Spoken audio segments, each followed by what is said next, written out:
Dans un petit village perché au sommet d'une montagne, vivait un jeune homme nommé Léo.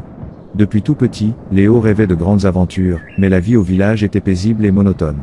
Chaque jour ressemblait au précédent, et les histoires d'aventures qu'il lisait dans les livres lui donnaient envie de quitter cet endroit tranquille pour découvrir le monde. Un jour, alors qu'il se promenait à l'orée de la forêt, il rencontra un vieil homme assis sur un rocher. Le vieillard portait des vêtements usés, mais il avait dans les yeux une lueur d'expérience. Il tendit la main vers Léo et dit « Je vois en toi un cœur en quête de quelque chose de plus grand. Mais sache que chaque chemin a ses défis. Il te faudra faire un choix. » Intrigué, Léo demanda « Quel choix dois-je faire ?» Le vieil homme désigna deux sentiers qui partaient de la forêt. L'un était large, lumineux, bordé de fleurs et semblait facile à suivre. L'autre était sombre, étroit, et semblait être envahi par des ronces et des obstacles. Le vieil homme dit « Le premier chemin, celui de la facilité, te mènera rapidement à des plaisirs immédiats.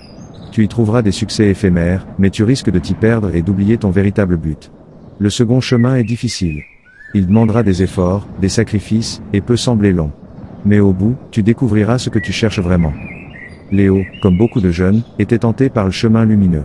Il se disait que la vie était courte et qu'il fallait profiter des plaisirs de l'instant. Mais en regardant les yeux du vieillard, il sentit une sagesse cachée dans ses paroles.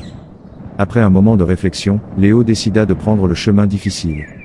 Les premiers jours furent un véritable cauchemar.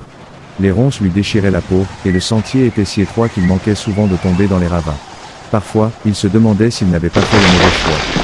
Ses muscles le faisaient souffrir, et il rêvait de renoncer. Mais à chaque fois qu'il faiblissait, une petite voix au fond de lui murmurait « Continue. Le véritable trésor t'attend au bout. » Un jour, épuisé, il arriva devant une immense falaise. Il n'y avait plus de sentier. Tout semblait perdu. Léo tomba à genoux, désespéré. Pourquoi avait-il choisi ce chemin? Alors qu'il se tenait là, il entendit un faible bruit derrière lui. Il se retourna et vit le vieil homme qui l'avait guidé au départ. Le vieillard lui sourit et dit « Les obstacles ne sont là que pour tester ta volonté. La falaise devant toi n'est pas une fin, mais un point de départ. Regarde autour de toi. » Léo leva les yeux.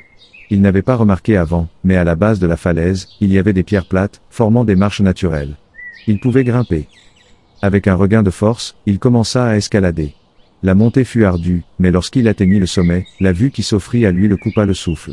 Il pouvait voir tout ce qu'il avait parcouru, les difficultés surmontées, et au loin, son village semblait minuscule.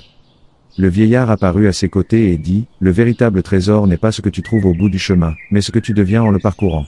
Tu as appris la patience, la persévérance, et la véritable valeur des choses. Ceux qui choisissent la facilité se perdent souvent en chemin, mais ceux qui choisissent la difficulté finissent par se trouver eux-mêmes. »